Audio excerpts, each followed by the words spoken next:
So today is just about showcasing the mobile app we've been building for Anno-mark. Remember the Anno-mark extension we started a few days ago. So basically, this is just about showcasing the mobile app now.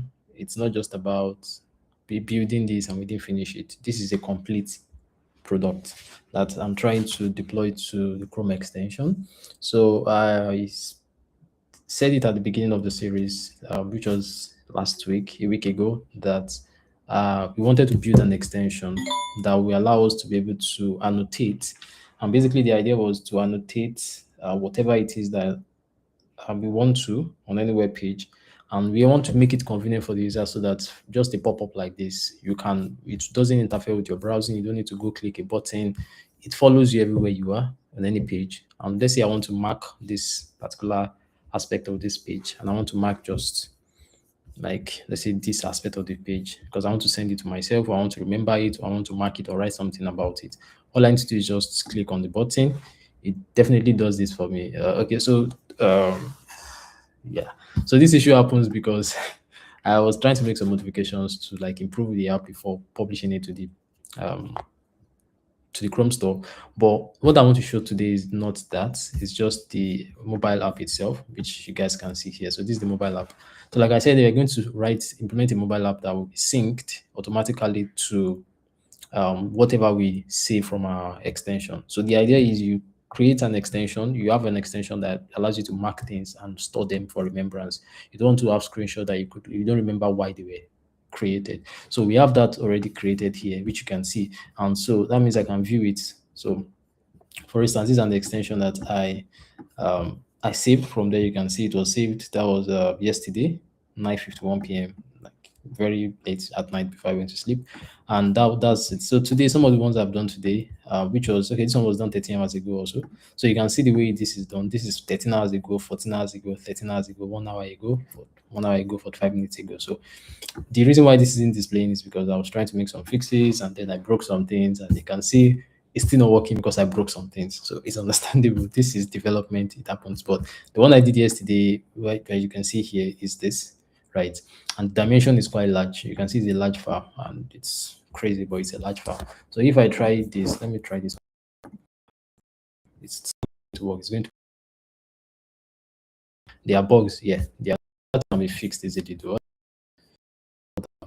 Done, which is, yeah, that's it. It should be fine. You don't want to do that. I don't want to all of those things that I've done. So, but this is basically what I wanted to show and just demo for you guys. So you can see from here, I can move to other places. I can move to other annotations. Like literally, this is another one. So let's say I can click on this. It takes me to the other one, and I can also like click on this one again to go back to the previous one. I can go back and I can go back, can go back, and then I can log out. I can sign in. The idea is that once I'm signed in, let me go share my screen again. This thing is gone. So I'm having this issue of screen not sharing because I'm battling with memory on my mobile because I'm building the extension at the same time building the mobile app and I'm opening a lot of things at the same time. So it's costing me a lot of memory. So that's why this is happening this way. So what I'm trying to explain here is that this is what we've done so far. So this is not complete yet, right? I'm still going to have another session this evening. So if you have someone that is interested in learning this, just share it with them on how this can be done, how to build stuff like this, right? On if they really want to learn about this. So I'm using this, I'm using best practices. I'm not just best practices also, I'm also using AI to build. So if you want to learn how to do both of them, so just feel free to come learn how this is being done.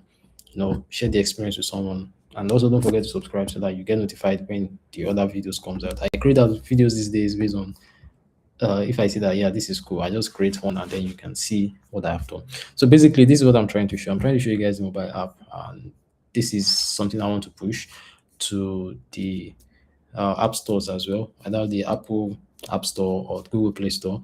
It's going to be there because the Chrome extension is going to the Chrome Store. So if that is on the Chrome Store, the only way it can balance out is the fact that you have an extension, you have a mobile app that allows you to see all your annotations. It's very easy, right? This is the reason for this is very simple. Just think about it. There are times you see something on the web and you want to click, you want to save, you want to use it. Can you do that? Yes. Can you? So how do you remember what it is you mark that for? You might not really remember, but this is a way to make it that is simplified for you and easy for you to do so. That's the essence of this. This was just built like some, I think an hour, 2 hours ago. I just had to complete it, so I had to just show you guys what has been done so you guys can see it. It's a full-fledged application, very simple, basic one. Like I said, it doesn't really take much time to create stuff like this these days, so it's quite easy. All you can do is you sign out, you sign in, you display it, you can see all your extensions, you can see the one that fails, you can see the name, you can see the source, you can see all of those crazy stuff. And then some things are breaking. I need to like fix this so it gets fixed. Like so, yeah, this is what I want to show you guys. I don't want to make this video that long, except if you guys want to see me fix this, which I think, yeah, that can be done. But if you, I think this is fine. That's what I just wanted to show you guys, right? That this is working, and then you can see it. But then I'm going to have another series to talk about the entire completion and publishing it also to the Chrome store. So these are going to be like snippets of code that you can see continually. And then, so like I said, feel free to subscribe so that you can see when that happens. And then you are notified for when I create that also. Yeah, so that's basically this is what I wanted to show you guys. I'm still working on it. You can see a lot of changes still happening, just trying to make this work. So the reason I was making changes, not because it was not working, but because I was having some issues with some pages. For instance, if I go to a page like Click, which is very, very large because of the font, because of the size, because of some of the graphics that is on the site, on the page, it becomes extremely large. It continues to have like about 66, 76 or 80 million pixels, which is a bit much. And so when I try to annotate, it lags, it becomes unusable for the user. So I'm looking for a way to make it simpler by reducing it on, like compressing it before displaying the overlay without it losing um what's the word, without it losing the quality of the image, right? Because you still want to save it, you want to sync it, you don't want to, you want to be able to know that, oh, this was what I wrote and this is how it looks like.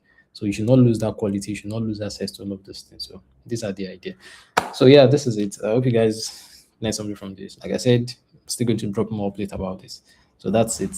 Thanks so much for watching. Catch you guys in the next one. Bye for now.